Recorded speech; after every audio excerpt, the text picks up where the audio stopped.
नमस्कार सबैजनालाई स्वागत छ सम्पूर्ण भाइ बहिनी तथा अन्य दर्शकहरूलाई यस युट्युब च्यानल एजुकेसन गाइडमा। आजको यस भिडियोमा हामीले अध्ययन गर्नेछौँ कक्षा 12 को अनिवार्य नेपाली अन्तर्गत पाठ 6 मा रहेको स्टिफन विलियम हकिङको जीवनीको अभ्यासको बारेमा।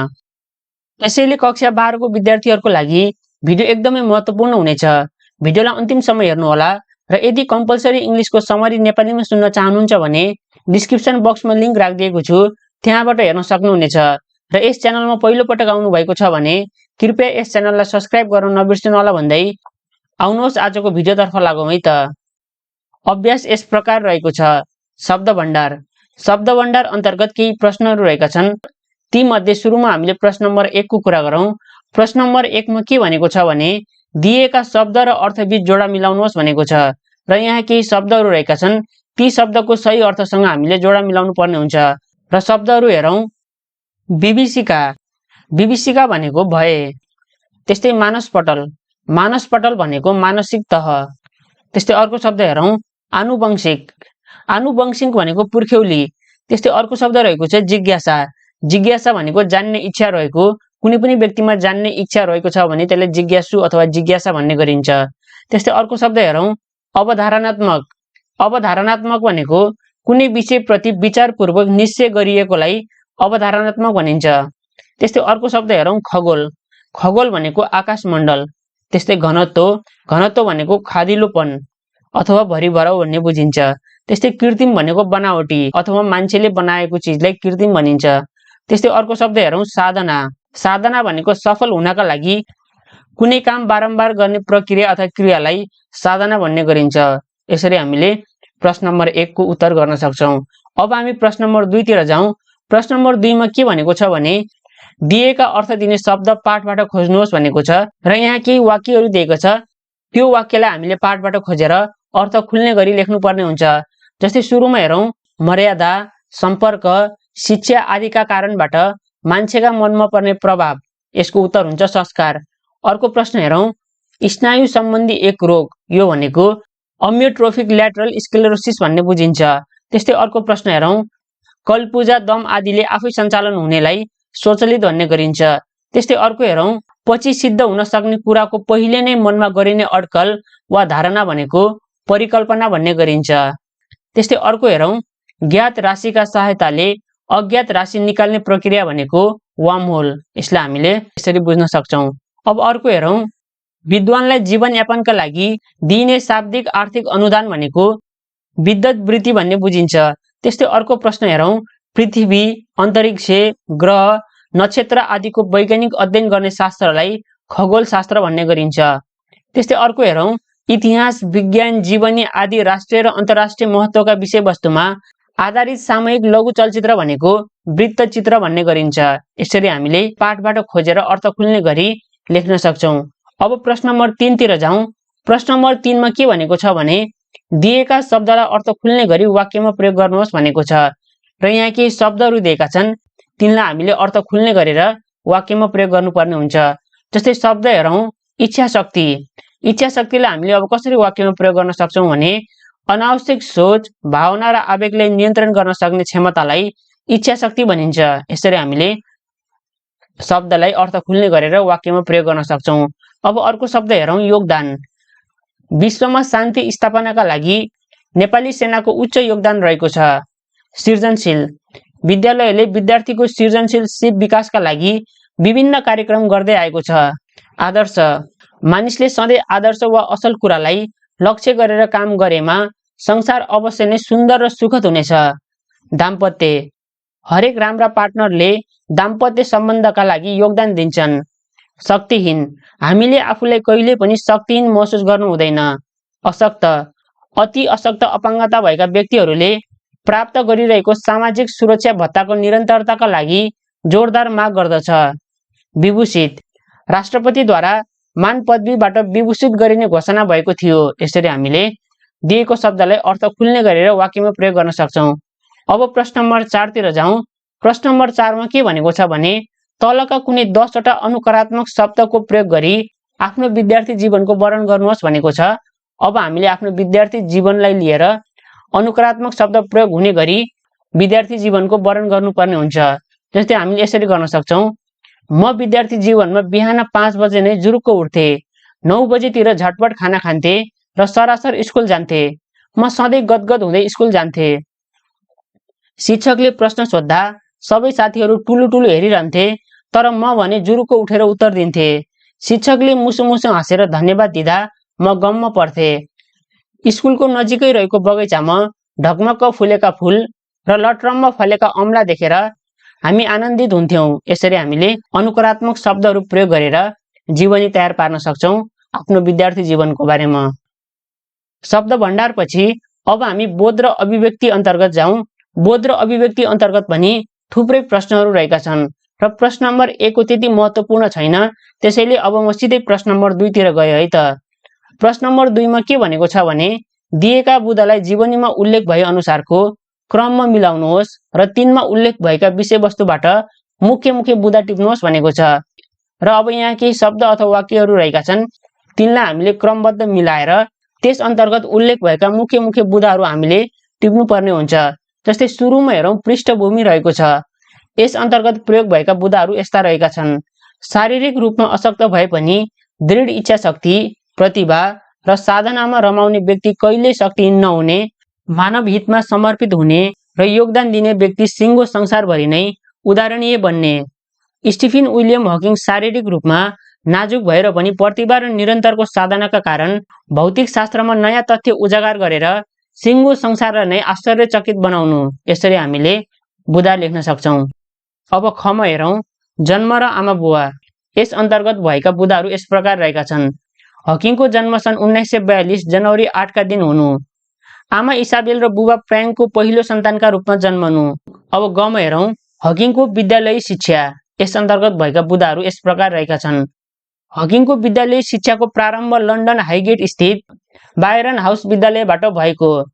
अल्बान्स शहरमा सेन्ट अल्बास नामको विद्यालय भर्ना भएका। आफ्नो कक्षामा कमजोर विद्यार्थीमा परेका। सेन्ट अल्बास नामको विद्यालयबाट विद्यालयी शिक्षा पूरा गरेका। यसरी हामीले बुदा लेख्न सक्छौं। अब घमा हेरौं, विद्यावारिधीको उपाधि। अम्योट्रोफिक ल्याटरल स्क्लेरोसिस रोगले हिँड्न नसक्ने भएको विषम परिस्थितिमा पनि सन् 1966 मा क्याम्ब्रिजबाट नै विद्यावारिधि उपाधि हासिल गर्नु। विद्यावारिधि पूरा गरिसकेपछि क्याम्ब्रिजमा विद्ववृत्ति प्राप्त गरी अनुसन्धानका रूपमा काम गर्नु। सन् 1868 तिर क्याम्ब्रिजमा खगोल अध्ययन संस्थाको सदस्य नियुक्त हुनु। सन् 1878 मा गणित विषयमा ल्युकेसियन प्रोफेसर पदमा नियुक्त हुनु। यसरी हामीले बुदाहरू लेख्न सक्छौं। अब अङ्गमा हेरौं, क्याम्ब्रिजमा खगोल अध्ययन संस्थाको सदस्यमा नियुक्ति। यस अन्तर्गत भएका बुदाहरू व्हीलचेयरको सहारामा उनी आफ्नो विभाग गएर आफ्नो कामलाई निरन्तरता दिँदै उनले एकपछि अर्को सफलता चुम्दै जानु। चमा हेरौं, क्याम्ब्रिजकै प्रसिद्ध पद ल्युकेसियन प्रोफेसरमा नियुक्ति। यस अन्तर्गत भएका बुदाहरू यस प्रकार रहेका छन्। सन् 1979 मा गणित विषयमा क्याम्ब्रिजकै प्रसिद्ध पद ल्युकेसियन प्रोफेसरमा नियुक्त हुनु। सन् 1985 मा उनी धेरै बिरामी परेपछि चिकित्सकले उनको रोगको उपचारका लागि श्वास नलीको शल्यक्रिया गर्नु। शल्यक्रियापछि उनको आवाज पुरै हराएकाले आफूले गरिरहेको काम अघि बढाउन नसक्नु। यसरी हामीले बुदाहरू लेख्न सक्छौं। र यहाँ थुप्रै बुदाहरू रहेका छन्, तपाईहरुले स्क्रिनमा देख्न सक्नुहुनेछ।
प्रश्न नम्बर 2 पछि अब हामी कुरा गरौँ प्रश्न नम्बर 3 अन्तर्गत। प्रश्न नम्बर 3 मा के भनेको छ भने पाठ पढी दिएका प्रश्नको उत्तर भन्नुहोस् भनेको छ र यसको उत्तरको लागि हामीले पाठ पढ्नुपर्ने हुन्छ र पाठ पढिसकेपछि यहाँ सोधिएको प्रश्नको उत्तर हामीले सजिलैसँग दिन सक्छौं। त्यसैले प्रश्न नम्बर क को हेरौँ। कस्तो परिस्थितिमा हकिङ जन्मेका हुन्? यसको उत्तर हकिङको जन्म सन् 1942 जनवरी 8 का दिन बेलायतको अक्सफोर्ड शहरमा आर्थिक अभावबाट गुज्रिरहेका मध्यम वर्गीय परिवारमा भएको थियो। उनी जन्मदा बेलायत दोस्रो विश्वयुद्धको विभीषिकाबाट आक्रान्त थियो। यसरी हामीले उत्तर लेख्न सक्छौं। अब प्रश्न नम्बर ख मा जाउँ। हकिङलाई लागेको रोगको नाम के हो? यसको उत्तर हकिङलाई लागेको रोगको नाम अम्योट्रोफिक ल्याटरल स्क्लेरोसिस हो। यसरी हामीले उत्तर लेख्न सक्छौं। अब प्रश्न नम्बर ग मा जाउँ। हकिङको सर्वाधिक चर्चित पुस्तक कुन हो? यसको उत्तर हकिङको सर्वाधिक चर्चित पुस्तक a brief history of time हो। प्रश्न नम्बर घ। हकिङका आमा बुवा कुन कुन विषयका विद्वान थिए? यसको उत्तर हकिङका आमा इजाबेल अर्थशास्त्र र बुबा फ्र्याङ्क जीव विज्ञानका विद्वान थिए। प्रश्न नम्बर अङ्ग। हकिङसँग रहेका 3 शक्ति के हुन्?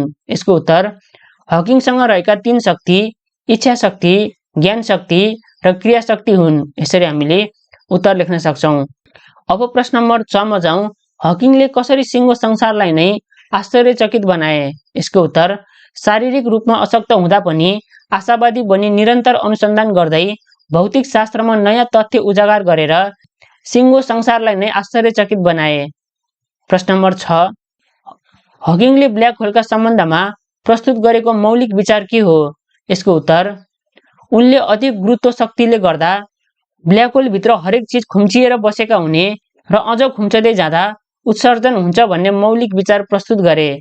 यसरी हामीले पाठका आधारमा प्रश्नहरूको उत्तर दिन सक्छौं। अब प्रश्न नम्बर 4 तिर जाउँ।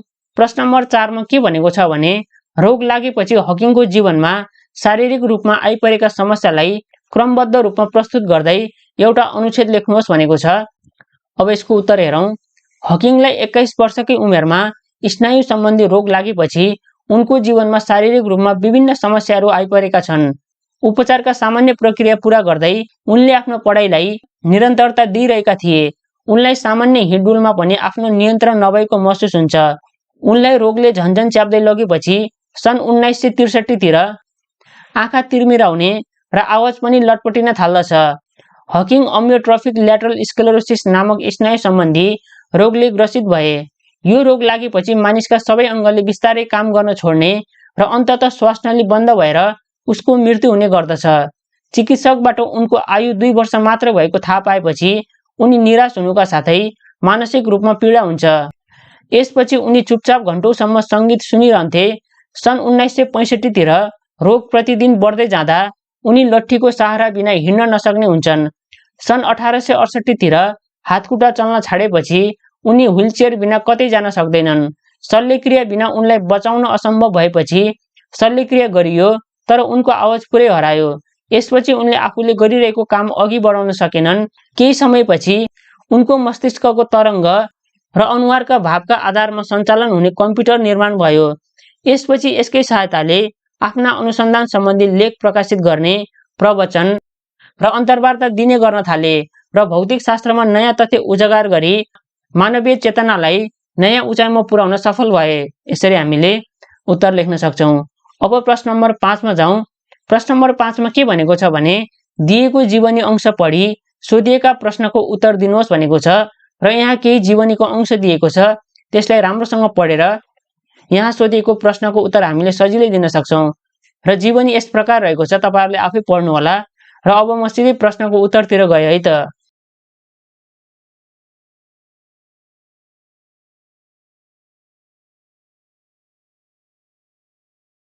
प्रश्न नम्बर क मा के भनेको छ भने हकिङ कस्तो स्वभावका थिए?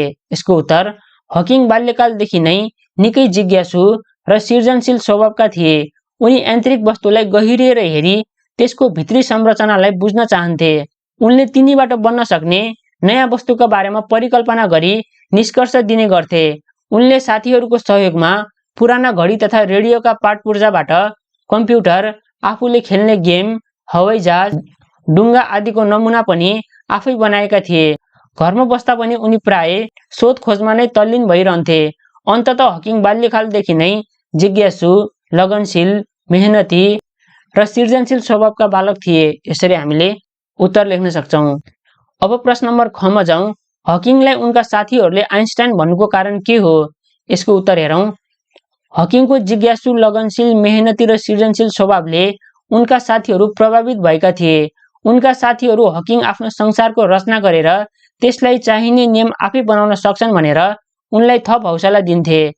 उनले साथीहरूको सहयोगमा पुराना घडी तथा रेडियोका पाटपुर्जाबाट कम्प्युटर, आफूले खेल्ने गेम, हवाईजहाज, डुङ्गा आदिको नमुना पनि आफै बनाएका थिए। उनका यस्ता कामबाट प्रभावित भएका साथीहरू चाहिँ उनलाई आइन्स्टाइन भनेर बोलाउँथे। आइन्स्टाइनलाई महान वैज्ञानिक मानिन्छ। हकिङलाई पनि त्यस्तै वैज्ञानिकको रूपमा तुलना गरेर साथीहरूले आइन्स्टाइन भनेका हुन्। यसरी हामीले उत्तर लेख्न सक्छौँ। अब प्रश्न नम्बर 6 तिर जाउँ। प्रश्न नम्बर 6 मा के भनेको छ भने दिएको जीवनी अंश पढी सोधिएका प्रश्नहरूको उत्तर लेख्नुहोस् भनेको छ र यहाँ पनि जीवनीको केही अंश दिएको छ। त्यसलाई हामीले राम्रोसँग पढेर त्यसबाट सोधिएको प्रश्नको उत्तर सजिलै दिन सक्छौँ। र प्रश्नको उत्तर गर्नको लागि हामीले सुरुमा जीवनीको अंश पढ्नुपर्ने हुन्छ। त्यसपछि हामीले उत्तरहरू लेख्न सक्छौँ। र जीवनी यस प्रकार रहेको छ र मैले जीवनीलाई यतिकै छोड्दे र यसलाई राम्रोसँग पढ्नु होला। र अब म सिधै प्रश्नको उत्तर गर्नतिर लागे है त।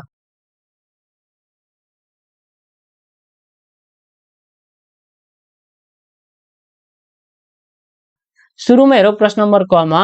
पृथ्वीमा मानव जीवन खतरामा पर्नुका कारण के हुन्? यसको उत्तर हेरौँ। पृथ्वीमा मानव जीवन खतरामा पर्नुका कारण केवल मानव जाति नै हुन्। मानव जातिले वैज्ञानिक अनुसन्धान र प्रयोगात्मक गतिविधि मार्फत धेरै कुराको आविष्कार गरेका छन्। यस्ता प्रविधिले एकातिर मानव जीवनलाई सहजता प्रदान गरिरहेको छ भने अर्कोतिर यिनीहरूको प्रयोग अभिशाप पनि बन्दै गएको छ। परमाणु युद्ध, विश्वव्यापी तापक्रम वृद्धि, प्रकृति विरुद्धका मानवीय गतिविधिका आदि कारण पृथ्वीमा मानव जीवन खतरामा परेको हो। यसरी हामीले उत्तर लेख्न सक्छौँ। अब प्रश्न नम्बर ख को कुरा गरौँ। हकिङले मानिसलाई किन कृत्रिम बुद्धिमत्तापूर्ण रोबोटको निर्माणमा सचेत हुन आग्रह गरेका हुन्? यसको उत्तर हेरौँ। कृत्रिम बुद्धिमत्तापूर्ण रोबोटको निर्माणकर्ता स्वयं मानव जाति नै हुन्। यस्तो रोबोट मानिसको दिमागका उपज भए पनि यिनीहरूको स्मरण र विश्लेषणात्मक सामर्थ्य मानिसको भन्दा धेरै हुँदै गइरहेको छ।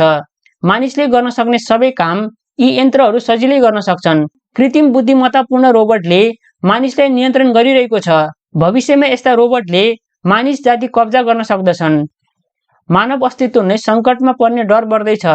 यी आविष्कार गरेर मानिसहरूले आफ्नो खुट्टामा आफैले बन्चरो हानेका छन्। त्यसैले हकिङले मानिसले कृत्रिम बुद्धिमत्तापूर्ण रोबोटको निर्माणमा सचेत हुन आग्रह गरेका छन्।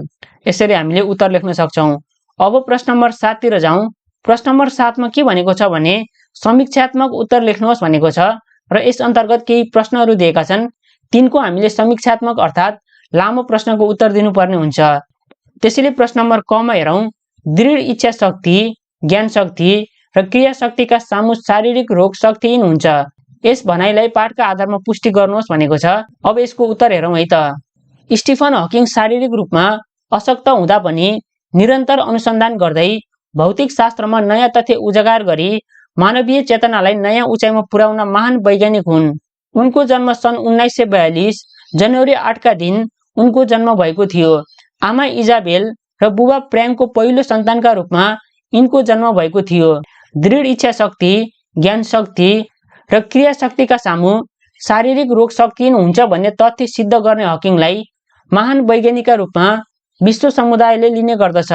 हकिङलाई 21 वर्षकै उमेरमा स्नायु सम्बन्धी रोग लागेपछि उनको जीवनमा शारीरिक रूपमा विभिन्न समस्याहरू आइपरेका छन्। उपचारका सामान्य प्रक्रिया पूरा गर्दै उनले आफ्नो पढाइलाई निरन्तरता दिइरहेका थिए। उनलाई रोगले झन्झन च्याप्दै लगेपछि सन् 1963 तिर आँखा तिर्मिराउने र आवाज पनि लटपटिन थाल्दछ। हकिङलाई अमियोट्रोफिक ल्याटरल स्क्लेरोसिस नामक स्नायु सम्बन्धी रोगले ग्रसित भए। चिकित्सकबाट उनको आयु 2 वर्ष मात्रै भएको थाहा पाएपछि उनी निराश हुनुका साथै मानसिक रूपमा पीडा हुन्छ। सन् 1965 तिर रोग प्रतिदिन बढ्दै जाँदा उनी लट्ठीको सहारा बिना हिँड्न नसक्ने हुन्छन्। सन् 1868 तिर हातखुट्टा चल्न छाडेपछि उनी व्हीलचेयर बिना कतै जान सक्दैनन्। शल्यक्रिया बिना उनलाई बचाउन असम्भव भएपछि शल्यक्रिया गरियो तर उनको आवाज पुरै हरायो। यसपछि उनले आफूले गरिरहेको काम अघि बढाउन सक्दैनन्। दृढ इच्छा छ भने त चिता म पुर्याउँछु भने झै केही समयपछि उनको मस्तिष्कको तरङ्ग र अनुहारका भावका आधारमा सञ्चालन हुने कम्प्युटरको निर्माण भयो। यसपछि यसकै सहायताले आफ्ना अनुसन्धान सम्बन्धी लेख प्रकाशित गर्ने, प्रवचन र अन्तर्वार्ता दिने गर्न थाले। यस्तो विषम परिस्थितिमा पनि उनले कहिले हार मानेनन्। उनी इच्छा शक्ति, ज्ञान शक्ति र क्रिया शक्तिका त्रिवेणी थिए। यसकै कारण उनले आफू शक्तिहीन भएको महसुस गरेनन्। उनले आफ्नो शारीरिक कमजोरीलाई शोकका रूपमा पनि लिएनन्। आशा राख र व्यस्त बनलाई मूल मन्त्र बनाएका हकिङले शारीरिक अशक्ततालाई अनुसन्धान गर्ने उपयुक्त अवसरका रूपमा लिए। जीवनप्रति आशावादी बनेर निरन्तर अनुसन्धानरत उनले शारीरिक अशक्तताकै समयमा पनि भौतिक शास्त्रमा नयाँ तथ्य उजागर गर्न सफल भए। अन्ततः हकिङले इच्छा शक्ति, ज्ञान शक्ति र क्रिया शक्तिका आधारमा शारीरिक अशक्ततामाथि विजय प्राप्त गरे। शारीरिक रूपमा अशक्त अवस्थामा रहेका नरहेका सबै व्यक्तिहरूका लागि उनी एउटा आदर्श दृष्टान्त बने। निरन्तर सङ्घर्षशील हकिङ सन् 2018 मार्च 14 मा 76 वर्षीय जीवन सङ्घर्षबाट सदाका लागि विश्राम लिए। उनी भौतिक रूपमा यस संसारमा नभए पनि उनका सिद्धान्त, उनले लेखेका दर्जनौं पुस्तकले उनी सदैव अमर रहनेछन्। यसरी हामीले उत्तर लेख्न सक्छौं। अब प्रश्न नम्बर ख मा जाउँ। प्रश्न नम्बर ख मा के भनेको छ भने हकिङले मानवीय चेतनालाई नयाँ उचाइमा पुर्याउन गरेका योगदानको बारेमा समीक्षा गर्नुहोस् भनेको छ। अब यसको उत्तर हेरौँ। स्टिफन हकिङ शारीरिक रूपमा अशक्त हुँदा पनि निरन्तर अनुसन्धान गर्दै भौतिक शास्त्रमा नयाँ तथ्य उजागर गरी मानवीय चेतनालाई नयाँ उचाइमा पुर्याउन महान वैज्ञानिक हुन्। उनको जन्म सन् 1942 जनवरी 8 का दिन उनको जन्म भएको थियो। आमा इजाबेल र बुबा फ्र्याङ्कको पहिलो सन्तानका रूपमा यिनको जन्म भएको थियो। दृढ इच्छा शक्ति, ज्ञान शक्ति र क्रिया शक्तिका सामु शारीरिक रोग शक्तिहीन हुन्छ भन्ने तथ्य सिद्ध गर्ने हकिङलाई महान वैज्ञानिकका रूपमा विश्व समुदायले लिने गर्दछ। हकिङलाई अम्योट्रोफिक ल्याटरल स्क्लेरोसिस नामक स्नायु सम्बन्धी रोगले ग्रसित बनाइराखेको हुँदा पनि उनले आफ्ना नियमित काम, अध्ययन र अनुसन्धानको कामलाई निरन्तरता दिँदै एकपछि अर्को सफलता पनि चुम्दै गए। शारीरिक अवस्था प्रतिकूल भए पनि उनले इच्छा शक्ति, ज्ञान शक्ति र क्रिया शक्तिका आधारमा शारीरिक अशक्ततामाथि विजय प्राप्त गरेका थिए। हकिङले आफ्नो जीवनकालमा दर्जनभन्दा बढी पुस्तक र कैयौं शोधपत्र तयार गरी प्रकाशन गरे। उनका पुस्तकमध्ये सन् 1988 मा प्रकाशित a brief history of time सर्वाधिक चर्चित पुस्तक रहेको थियो। उनले ब्रह्माण्डको उत्पत्ति र संरचना सम्बन्धी गहिरो अध्ययन गरी यस सम्बन्धी आफ्ना मौलिक मान्यता प्रस्तुत गरेका छन्। उनले अधिक गुरुत्व शक्तिले गर्दा ब्ल्याक होल भित्र हरेक चीज खुम्चिएर रहेका हुने र अझ खुम्चदै जाँदा त्यसबाट विकिरण उत्सर्जन हुन्छ भन्ने पत्ता लगाए। यस्तै हकिङले वार्म होलको पनि व्याख्या गरेका छन्। उनले वार्म होलका माध्यमबाट समय यात्रा गरी एउटा ग्यालेक्सीबाट अर्को ग्यालेक्सीमा छोटो समयमा पुग्न सकिने बताएका छन्। हकिङ एक प्रेरक वक्ता पनि थिए। उनले व्हीलचेयरमा जडित कम्प्युटरको सहायताले समय समयमा उनले दिएका प्रेरणादायी वक्तृत्व अत्यन्तै जीवन उपयोगी छन्। हकिङले पृथ्वीमा आइपर्ने सम्भावित विपत्तिबाट बच्न मानव समुदायलाई बारम्बार सचेत गराउन गर्थे। उनले परमाणु युद्ध, विश्वव्यापी तापक्रम वृद्धि, प्रकृति विरुद्धका मानवीय गतिविधिका कारण पृथ्वीमा मानव जीवन खतरामा रहेको बताएका छन्। यसैले यसतर्फ समयमै सचेत हुन आग्रह गरेका छन्। यस्तै उनले मानिसलाई कृत्रिम बुद्धिमत्तापूर्ण रोबोटको निर्माणमा सचेत हुनुपर्ने बताएका छन्।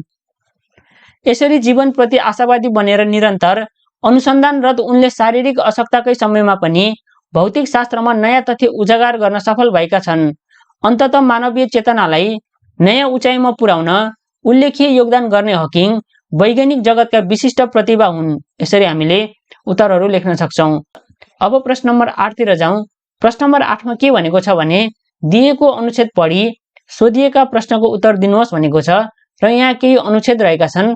तिनलाई हामीले पढेर यहाँबाट सोधिएको प्रश्नको उत्तर दिनुपर्ने हुन्छ र अनुच्छेद तपाईहरुले पढ्नु होला र अब म सिधै प्रश्नको उत्तर गर्नतिर गए है त।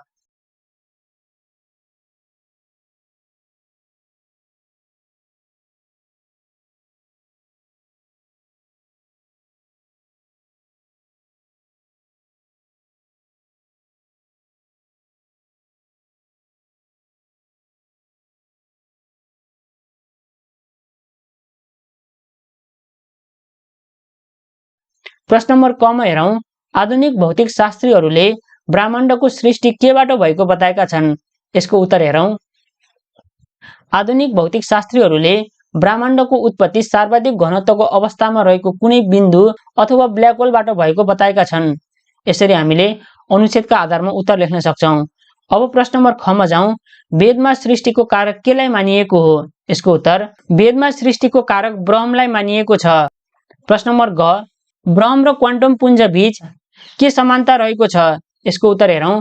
वेदान्त दर्शनमा सृष्टि, स्थिति र प्रलयको कारकका रूपमा ब्रह्मलाई लिएको छ भने क्वान्टम पुञ्जको विस्फोटन हुँदा ब्रह्माण्ड बन्ने र संकुचन भएपछि पुनः क्वान्टम पुञ्जमा परिणत हुने भौतिकवादीहरूको मान्यता रहेको छ। अब प्रश्न नम्बर घ मा हेरौं। वेदान्त दर्शनमा सृष्टि, स्थिति र प्रलयको एकीकृत व्याख्या गर्ने ग्रन्थलाई के नाम दिएको छ? यसको उत्तर हेरौं। वेदान्त दर्शनमा सृष्टि, स्थिति र प्रलयको एकीकृत व्याख्या गर्ने ग्रन्थलाई वैदिक ग्रन्थ नाम दिएको छ। यसरी हामीले माथि दिएको अनुच्छेदका आधारमा प्रश्नको उत्तरहरू लेख्न सक्छौं। विद्यार्थी भाइ बहिनीहरू, आजको भिडियोमा हामीहरूले कक्षा 12 को अनिवार्य नेपाली विषय अन्तर्गतको पाठ 6 मा रहेको स्टिफन विलियम हकिङको अभ्यासहरू गर्यौं। आशा छ यो भिडियो सम्पूर्णका लागि सहयोगमूलक भिडियो हुनेछ र आउने दिनहरूमा यस्तै भिडियो हेर्नका लागि कृपया यस च्यानललाई सब्स्क्राइब गरिदिनु होला भन्दै आजलाई भिडियो यति नै। हस्त, धन्यवाद।